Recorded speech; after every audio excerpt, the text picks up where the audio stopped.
বৌমা, ও বৌমা, বেলা 12টা বাজে গেল, এখনো ঘর বিরাজ হার হলো না, আর তুমি বসে থাকা মোবাইল টিপছিন। আজকে বেটা বাড়িতে আসুক, এর একটা ফয়সালা করেই ছাড়মু। হয় তুমি এই বাড়ি থাকমিন, না হলে আমি এই বাড়ি থাকমু। আচ্ছা তাই নাকি রে বুড়ি, ঠিক আছে তোমার বেটা আসুক, আর এমনিতেও তো এই বাড়ি আমারই। এক কাম করো, তুমি এই বাড়ি থেকে চলে যাও। কি ছোট মুখে এত বড় বড় কথা? ঠিক আছে, আমার বেটা আজকে বাড়িতে আসুক।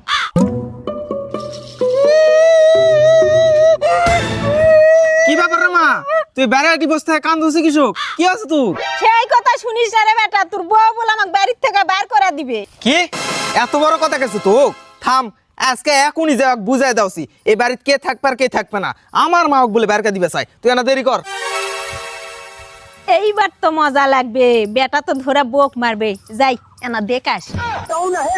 আরে পাগলি, তুমি রাগ করেছিন কৃষক, আর এমনিতেও তো তুমি তো এই বাড়ির মালিক, মাও তো মাত্র কয়েকদিনের অতিথি, ওই দিনই বার বাঁচবে। হচ্ছে হচ্ছে, ভালো করে পাঠিব।